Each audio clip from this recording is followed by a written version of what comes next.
ስሜ መቤት ፈቃደ ይባላል። ለሚኩራ ወረዳ 6 ለአገልግሎት ነው የመጣ ነው። አሁን ላይ ያለው የአገልግሎት ሁኔታ በእውነት ለመናገር በጥሩ ሁኔታ ነው ያለው። እየተገለገልን ያለ ነው።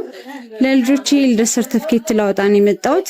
መረጃውን አብዛኛውን ከወረዳ 6 ቴሌግራም ላይ ነው መረጃዎችን እያገኘን በዛ መሰረት ነው አሁን መጥቼ ብዙም ሰዓት አልቆየውም። በጥሩ አገልግሎት ነው ያገኘሁት። በዚሁ ቀጥሉ፣ በርቱልን። በመጣሁበት ጊዜ ቶሎ ነው የተስተናገድኩ። መጣሁ እድሜ ደግሞ ቅድሚያ ተሰጥቶኝ ተስተናግጄ እየወጣሁ ነው። አገልግሎት ፈልጌ የመጣሁት የመታወቂያ አሻራ ነበረ እና ለሚኩራ ወረዳ 6 የሚሰጠው አገልግሎት እጅግ በጣም ጥሩ ነው።